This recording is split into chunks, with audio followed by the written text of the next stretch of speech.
Kalau mau belajar belajar agama ya monggo, tapi jangan terlalu fanatik gitulah. Takutnya nanti jadi gila itu, sampai dibilang gila. Ya Allah. Astagfirullah.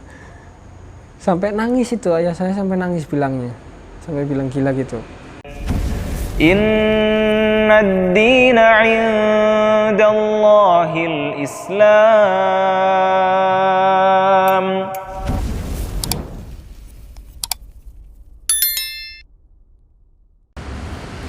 Bismillahirrahmanirrahim. Assalamualaikum warahmatullahi wabarakatuh. Masih di channel Kisah Hijrahku bersama saya Yuli Puspitasari dalam kisah Inspirasi Mu'alaf. Alhamdulillah hari ini saya berada di Masjid Fatimatu Zahra Purwokerto bersama seorang yang bermu'alaf dan memutuskan menjadi seorang muslim. Beliau bernama Simon Sofyan yang sapaan akrabnya Ustadz Simon. Dan di masjid inilah beliau bersyahadat. Yuk sama-sama kita sapa. Assalamualaikum Ustadz. Waalaikumsalam warahmatullahi wabarakatuh. Apa kabar Ustadz? Alhamdulillah baik. Alhamdulillah. Mungkin silakan memperkenalkan diri dulu ya Tat. Background keluarga dan agama sebelumnya. Insyaallah. Bismillahirrahmanirrahim. Nama saya Simon Sofyan Iwan Wibowo lengkapnya ya. Saya tinggal di asli dari Cilacap, Kecamatan Sidarja. Tapi sekarang saya tinggalnya di Kedung Ringin, tepatnya di Kecamatan Patikraja. Keluarga saya keturunan Tionghoa, dari ayah saya tepatnya. Nah, gimana sih Ustadz proses hijrah dulu sebelum memeluk Islam? Itu kan pasti ada proses yang lumayan lama ya, tidak langsung masuk ke Islam. Proses hijrah di usia yang masih sangat muda, kalau menurut saya sih, di usia yang mungkin seusia itu anak-anak masih lagi seneng-senengnya dolan, kalau bahasa Jawanya tuh main kan, lagi seneng-senengnya mencoba sesuatu, hal-hal yang baru, atau bahkan lagi bandel-bandelnya nih. Tapi Ustadz justru memutuskan untuk berhijrah. Itu gimana ceritanya? Jadi memang di tempat saya itu di Sidarja, tepatnya di Desa Tegalsari, masyarakatnya kebanyakan beragama Islam, sedangkan keluarga saya hanya satu-satunya di situ yang beragama Katolik. Jadi mau main pun ya dengan orang anak-anak Islam gitu, sampai ikut-ikutan sholat, ikut-ikutan takbiran, taraweh, pakai peci, pakai sarung gitu. Masuk SD pun di SD Pius Sidarja tepatnya, di situ pun kebanyakan siswanya Islam. Jadi mainnya ya sama Islam, orang anak Islam lagi gitu.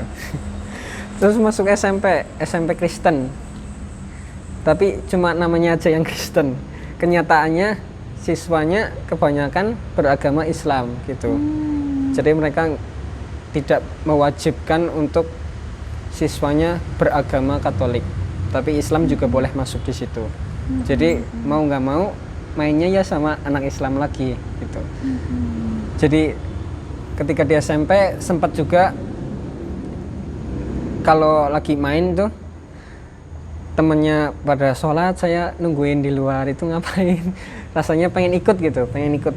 Cuman sholat. Belum, ya pengen ikut sholat tapi belum ada alasan yang kuat buat pindah ke agama tersebut. Toh juga usianya masih sangat muda, SMP. Lalu masuk ke SMA, di SMA Negeri 1 Kunci Sidarja. Di situ pun teman-temannya kebanyakan Islam, walaupun ada pelajaran Katolik dan ada pengajarnya, suster lebih tepatnya.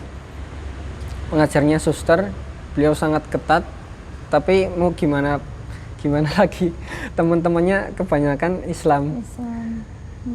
Dan ketika di SMA pun saya sempat berjanji kepada teman-teman, saya mau masuk Islam gitu, saya ingin masuk Islam, tapi belum ada keinginan yang kuat. Insya Allah setelah lulus dari sini saya akan mencari-cari lagi agar bisa masuk ke dalam agama Islam ini. Masya Allah ya, berarti sejak kecil sudah bergaulnya atau Allah hadirkan teman-teman yang lebih banyak muslim justru ya, dan di situ timbul kenyamanan. Kalau bisa diambil kesimpulan, ketertarikan awal ketertarikan Ustadz untuk menjadi seorang muslim itu dari lingkungan. Iya, benar. Cuman selain itu ada nggak sih alasan yang paling mendasar atau kegelisahan yang semakin memantapkan Ustadz untuk menjadi seorang muslim? Kegelisahannya selama ini saya bertanya-tanya, apa sih Trinitas itu? Itulah. Masa ya Tuhannya ada 3? Ada Yesus, ada Bapa, ada Roh Kudus. Nanti kalau debat gimana gitu? Saya mikirnya gitu. Terus kenapa sih kok harus ada penebus, pengakuan dosa gitu? Sedangkan kalau kita berbuat dosa kan malu gitu loh, untuk mengakuinya malu pasti. Tapi kok ini malah harus mengaku ke Romo. Romo itu kalau di Islamnya ustadz lah ya, ustadz gitu. Kan malu ya, setiap orang pasti malu. Sedangkan di Islam katanya kan kalau dosa ya udah ditutup aja, nggak usah dibuka-buka, aib, karena itu termasuk aib. Nah, kok malah di Katolik ini malah ada acara pengakuan dosa gitu setiap tahunnya. Dan nggak jelas juga kan kalau kita mati kemana, kita mau ke surga apa ke neraka, itu nggak dijelaskan di situ. Dan setelah saya melihat video dari Dr. Zakir Naik yang disarankan oleh teman saya di universitas, saya menemukan banyak ayat-ayat yang berkaitan dengan Islam. Contohnya di Yohanes 16 ayat 12-nya. Masih banyak hal yang harus kukatakan kepadamu, tetapi sekarang kamu belum dapat menanggungnya. Tetapi apabila ia datang, yaitu Roh kebenaran, ia akan memimpin kamu ke dalam seluruh kebenaran. Nah, ini di sini Roh kebenaran itu sebenarnya kalau di Alkitab yang asli bahasa Ibrani itu Ahmad, bukan Roh kebenaran. Jadi Nabi Isa di sini bilang akan datang nanti Rasul setelahku yang bernama Ahmad, seperti di Al-Quran surat As-Saff, wa mubasysyiram bi rasuli ya'ti min ba'di ismuhu Ahmad.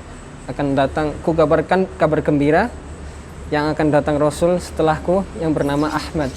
Loh, kenapa bukan Muhammad? Betul. Ahmad ini sebenarnya nama sifat, kayak misal Abu Bakar As-Siddiq. Nah, As-Siddiqnya itu sifat, Ahmad juga sifat gitu. Dan masih banyak lagi contohnya di 1 Korintus 11, sebab jika perempuan tidak menudungi kepalanya, maka haruslah ia menggunting rambutnya. Jadi di sini diperintahkan berhijab. Iya, bagi perempuan untuk berhijab. Tapi kok malah yang Katolik kebanyakan nggak ada yang berhijab kan? Iya, betul. Nah, itu menentang loh, semua menentang. Dan ada lagi di Keluaran, tepatnya di 3 ayat 3. Lalu ia berfirman, janganlah dekat-dekat dan tanggalkanlah kasutmu dari kakimu, sebab tempat di mana engkau berdiri itu adalah tempat yang kudus. Maksudnya kalau kita mau masuk tempat yang kudus ini maksudnya tempat ibadah ya, kita harus lepas alas kaki kita. Tapi kok malah kebanyakan orang Katolik itu pakai alas kaki kalau mau beribadah. Itu yang saya alami itu. Kok jadi banyak yang dilanggar gitu. Iya. Dalam Bible mengatakan seperti ini, tapi umatnya malah melanggar. Ada lagi di Lukas ayat 2. Dan ketika genap 8 hari dan ia harus disunatkan, diberi nama Yesus, yaitu yang disebut oleh malaikat sebelum ia dikandung oleh ibunya. Jadi di sini diperintahkan untuk sunat. Sunat. Tapi kebanyakan orang Katolik enggak sunat gitu. Iya. Kan saya jadi, aduh, kok ditentang lagi. Ada lagi juga untuk yang mengharamkan babi, nggak boleh makan babi, ulangan. tepatnya di Ulangan ayat 14. Tidak boleh memakan babi karena dia berkuku belah tetapi tidak membawa biak. Haram itu bagimu. Udah jelas banget kan, haram gitu. Minum anggur juga nggak boleh. Ada juga di Imamat ayat 10 dan masih banyak lagi. Jadi sebenarnya semua itu ada di Bible ya? Ya, ada di Bible yang asli. Asli. Karena sekarang Bible itu udah banyak revisian. Contohnya ada perjanjian baru, ada perjanjian lama. Nah, itu di perjanjian lama sebenarnya banyak yang berkaitan dengan Islam tuh banyak. Rata-rata di perjanjian lama. Saya kan jadi, kok ini katanya firman Tuhan, katanya perkataannya Tuhan, kok malah direvisi? Berarti manusianya lebih pintar dari Tuhannya gitu. Dan saya sempat mikir, berarti orang Islam itu lebih mengimani Yesus dong. Betul. Lebih cinta sama Yesus daripada orang Katolik itu sendiri. Karena justru menjalani apa Ya, yang menjalani. Yesus sampaikan di Bible ya. Benar banget. Setelah 3 tahun menjadi seorang Muslim, mempelajari Al-Quran, membaca Al-Quran, menghafal bahkan ya. Iya, alhamdulillah. Ada nggak ayat-ayat yang Ustadz temukan untuk semakin menguatkan bahwa iya ini nih, ini Allah nih, ini Tuhan yang sebenarnya? Untuk di Quran sendiri, saya sempat menemukan ayat-ayat yang menarik yang berkaitan dengan hubungan di dunia gitulah. Bukti-bukti yang nyata, yang real gitu. Tepatnya di surat Ar-Rahman, di situ dijelaskan bahwa ada 2 laut yang saling bertemu tapi tidak bercampur. Tepatnya di ayat 19-nya, marajal bahraini yaltaqiyan, dia membiarkan 2 laut mengalir yang kemudian keduanya bertemu. Lalu di ayat 20-nya, bainahuma barzakhul la yabghiyan, di antara keduanya ada batas yang tidak dilampaui oleh masing-masing. Tepatnya itu selatnya kalau nggak salah selat Madura. Selat Madura. Itu yang pertama. Kalau yang kedua di surat Al-Furqan, tepatnya di ayat 53. Di situ dijelaskan bahwa ada sungai di dalam laut. Tepatnya di daerah Meksiko. Ayatnya artinya, dan dialah yang membiarkan 2 laut mengalir berdampingan. Yang ini tawar dan segar, dan yang lain sangat asin lagi pahit. Dan dia jadikan antara keduanya dinding dan barat yang tidak tembus. Masya Allah ya. Iya. Itu baru sebagian kecil itu. Belum lagi penciptaan langit dan bumi. Iya, benar. Dan segala isinya yang luar biasa. Pembuktian yang memang real kita temukan. Setelah memutuskan menjadi Muslim, bagaimana respon orang tua dan teman-teman? Karena biasanya kan kisah-kisah mualaf itu tantangannya atau hantaman pertamanya tuh dari orang tua, dari pihak orang tua, keluarga atau teman-teman, komunitas-komunitas di agama sebelumnya. Barangkali Ustadz juga mengalami itu. Kalau dari keluarga, pertama kali saya syahadat kan diem-diem nih, nggak bilang-bilang. Jadi setelah 3 pekan setelah saya syahadat, saya pulang karena masih liburan, masa-masa liburan. Saya balik, saya baru bilang tuh di situ, "Pak, aku udah masuk Islam nih." Beliau kaget. Loh, kenapa kok bisa? Ini pasti karena ceweknya ya. Karena memang sebelum masuk Islam saya sempat deket sama cewek. Jadi otomatis beliau menyimpulkan bahwa saya masuk Islam karena cewek tersebut gitu. Kayak seakan mau pengen nikah gitu. Padahal enggak. Dan ketika ganti kakak pun dipermasalahkan lagi. Harusnya kan kamu yang ikut, harusnya ceweknya yang ikut kamu, bukan kamu yang ikut ceweknya gitu. Dipermasalahan begitu lagi. Dan ketika di sana kan emang saya semangatnya ya, baru masuk Islam itu semangat banget beribadah gitu. Sampai 5 waktu pun nggak telat untuk ke masjid gitu. Tepat waktu lah. Nah akhirnya ayah saya nanya kan, "Wan, gimana nanti kalau buka toko? Kamu jam 12 ke masjid, jam 3 ke masjid lagi. Ya masa mau ditutup tokonya? Kan nggak mungkin, nanti pelanggannya pada kabur dong. Jadi toko baru buka, tutup lagi gitu karena Iya. sholat ya. Iya, ya saya mikirnya gitu, nanti uangnya gimana gitu. Terus kalau di sana kan emang saya pakainya kayak gini, kemana-mana bawa tasbih gitu, karena masih semangat banget kan. Sampai dibilang lagi, Wan kamu kalau mau belajar agama ya monggo, tapi jangan terlalu fanatik gitulah, takutnya nanti jadi gila gitu, sampai dibilang gila. Ya Allah. Astagfirullah. Sampai nangis itu, ayah saya sampai nangis bilangnya, sampai bilang gila gitu. Dan emang kalau saya lewat depan orang itu pasti di ejekin gitu. Ih, kiai lewat awas itu. Mau nikah Wan, mau nikah itu. Jadi buat bahan ledekan ya. Iya. Aduh, itu dari keluarga. Kalau dari teman-teman sih mungkin dari teman-teman universitas ya, karena di sana kan saya sempat bergabung di perkumpulan orang-orang Kristen, mahasiswa Katolik.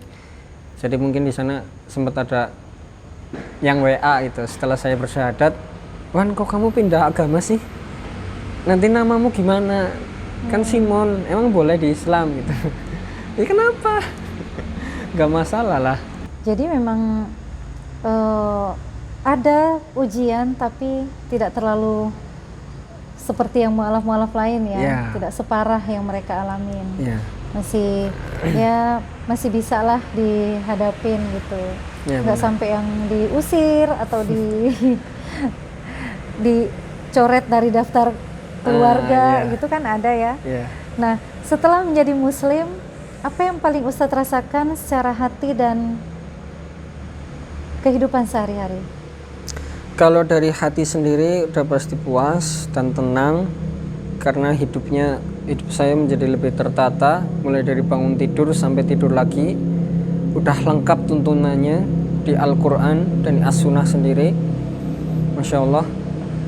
Dan dari kehidupan sehari-hari pula, wah pokoknya berubah drastis. Yang tadinya banyak maksiat, sekarang masuk Islam kok jadi bikin maksiat, kok malah mau pengennya istighfar mulu gitu.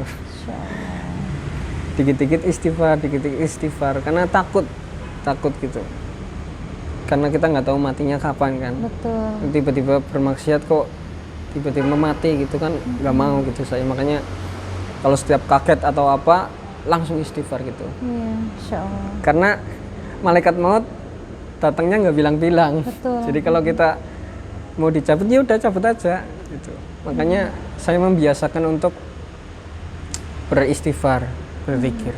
Dan orang yang paling cerdas adalah orang yang selalu mengingat mati. Ya. Dari dzikul situlah maut. kita takut untuk Allah hadirkan ketakutan, kekhawatiran untuk bermaksiat, untuk melakukan hal-hal yang tidak Allah ridhoi, ya. Sekarang kegiatan sehari-hari Ustadz apa nih? Ya, kalau kegiatan mulai dari Senin sampai Jumat itu paginya saya di Mahat Imam Malik UMP Purwokerto, Universitas Muhammadiyah Purwokerto. Itu paginya. Kalau untuk siangnya saya mengajar di Perumahan Berkoh, dan juga mengajar privat untuk hafalan di rumah dan di asrama polisi. Wow. Itu siangnya. Masya Allah. Kalau sorenya mengajar di TPQ dekat rumah saya di musola. Dan ngajar di sini juga di tempat ini di Mafaza, Masjid Fatimah Zahra, mengajar tahsin. Itu sorenya. Malamnya udah khusus untuk anak dan istri. Masya Allah. Ini menjawab pertanyaan saya dari tadi. Saya batin, baru 3 tahun menjadi muslim dan udah ngajar ngaji. Berapa lama Ustadz belajar Qur'annya? Belajar Quran itu sampai lancar itu 1 tahun lah, kurang lebih Masya ya. Allah. Dan setelahnya berarti 2 tahunnya ya saya pakai untuk menghafal. Setelah setahun belajar Quran langsung diamanahkan mengajar. Ya benar. Masya Allah. Benar. Saya iri banget, saya malu sama diri sendiri ya Ustadz. Jujur saya yang sudah terlahir sebagai muslim dan banyak di luar sana mungkin belum bisa udah belajar dari kecil tapi ya gitu, masih belum fasih, masih bermasalah di makhorijul hurufnya. Iya. Sementara Ustadz yang baru 2 tahun, 1 tahun ya, 1 Iya. tahun belajar, lulus langsung diamanahkan untuk mengajar Iya. Al-Quran dan Alhamdulillah. lumayan banyak ya Ustadz ya Iya.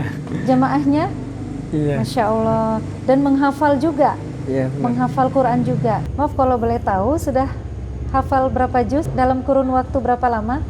Alhamdulillah udah kurang lebih 10 juz dalam kurun waktu ya 2 tahun itu berarti. 2 tahun. 2 tahun itu ya. Dan itu luar biasa Ustadz. Menurut saya yang udah lahir sebagai muslim, tapi ya hafalannya masih itu lagi. 2 tahun untuk seorang yang baru memeluk Islam, itu pencapaian yang luar biasa. Benar-benar Allah mudahkan ya Ustadz ya. Di sini kita bisa melihat ketika kita sungguh-sungguh dan tekun dalam menghafal, dalam belajar Al-Quran, begitu mudah Allah membuka pintu-pintu kemudahan. Ya, benar. Kalau boleh tahu, apa yang memotivasi Ustadz dalam belajar, dalam menghafal Quran? Ya, belajar dan menghafal ya, Iya. menghafal Quran. Untuk motivasi sendiri itu dari orang tua, karena saya belum bisa kasih apa-apa buat mereka. Jadi saya bertekad kalau nggak bisa kasih di dunia ya kasih hadiahnya di akhirat aja dah. Masya Allah. Gitu.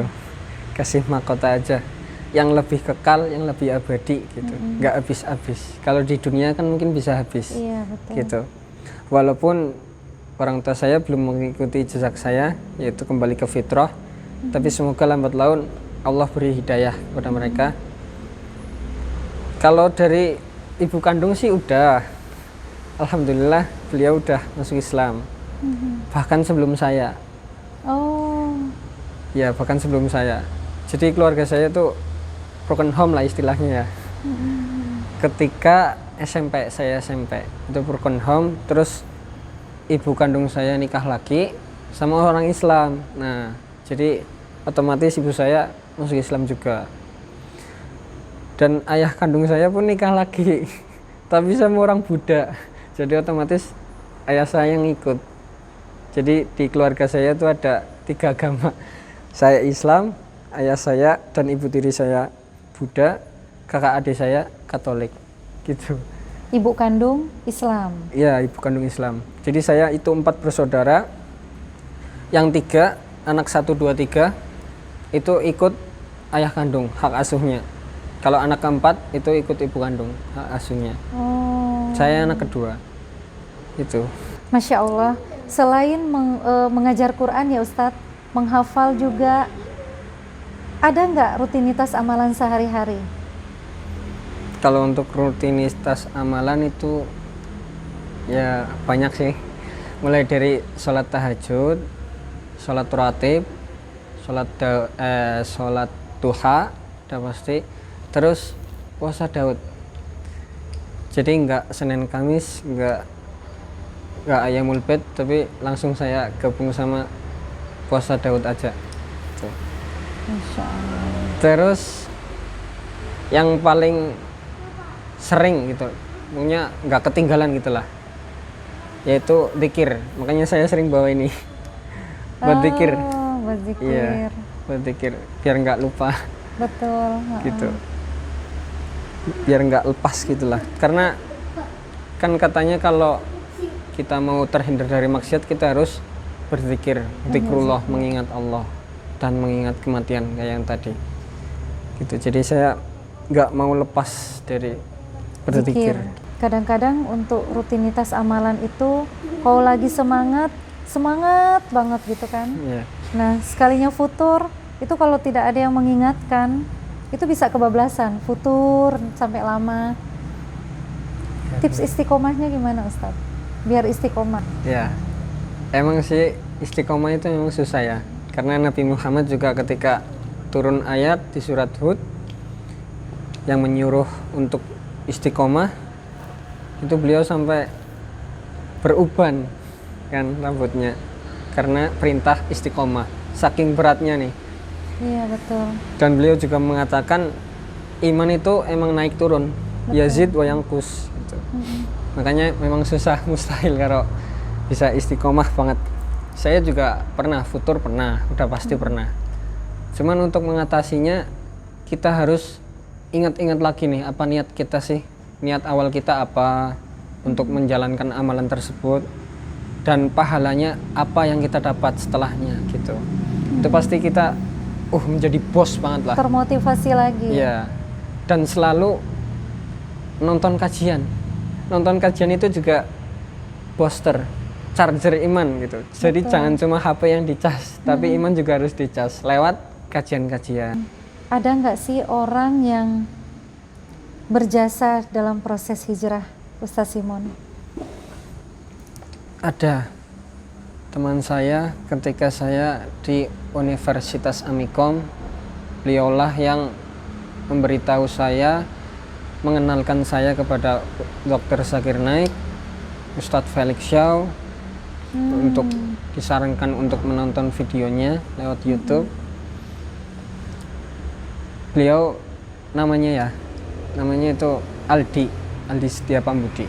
Aldi Setia Pambudi. Ya, beliau Masya Allah selalu menolong saya gitu. Apapun yang saya butuh gitu, pasti beliau selalu mendukung, selalu menolong saya. Dan kalau misalkan beliau nonton sekarang, mungkin yang ingin saya sampaikan, terima kasih selama ini membimbing saya, mengenalkan saya kepada Islam, hingga saya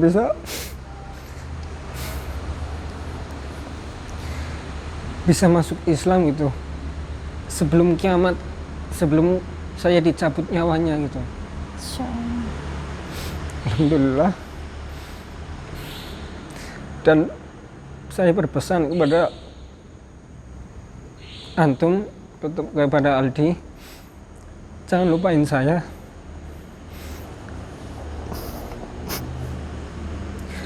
Jangan lupain saya di dunia maupun di akhirat nanti. Jangan lupain saya. Cari saya kalau nggak ada di surga.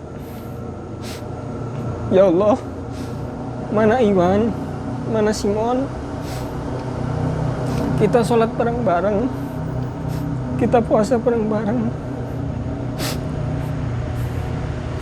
Jangan lupain saya.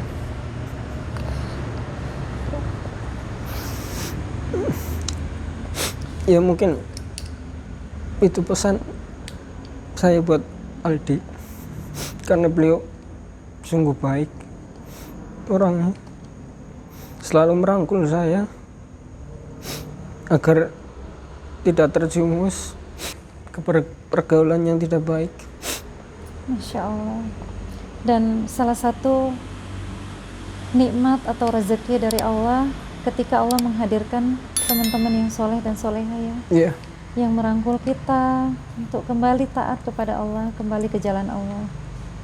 Dan Ustaz Simon termasuk orang yang beruntung karena hijrahnya melalui sahabat yang soleh ya.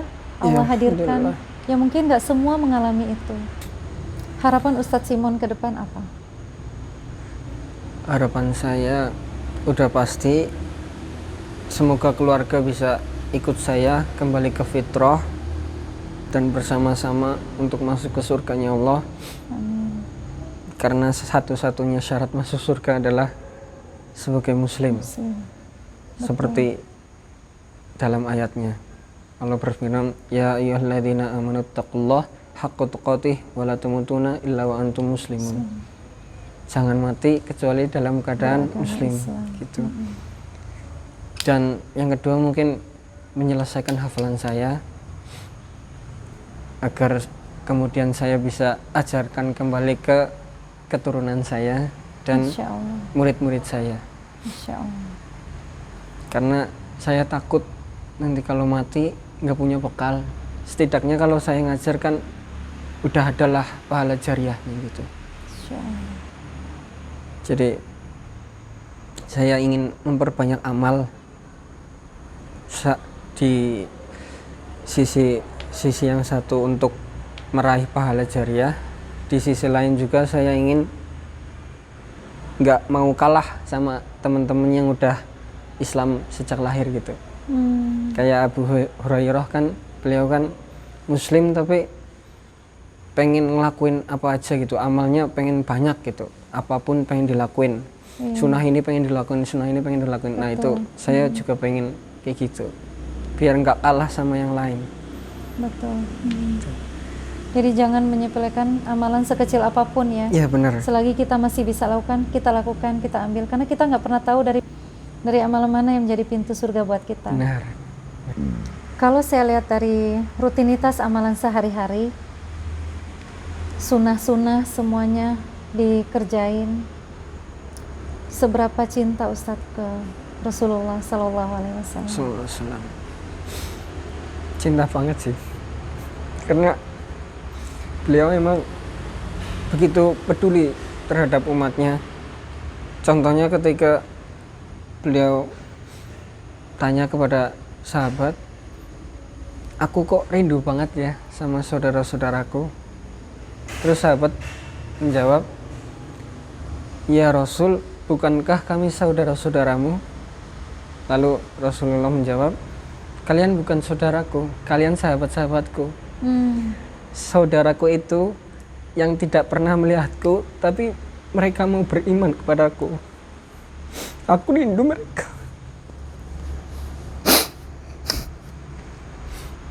Jadi saya juga malu gitu.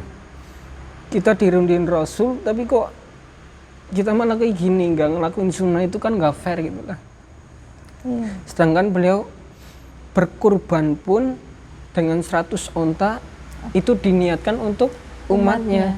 Bukan untuk diri sendiri, bukan untuk keluarganya, tapi Masya untuk Allah. umatnya gitu. Masya Allah. Dan orang yang paling sibuk ketika di padang mahsyar itu hanya Rasulullah SAW, bukan keluarga kita, bukan pasangan kita, tetapi Rasulullah.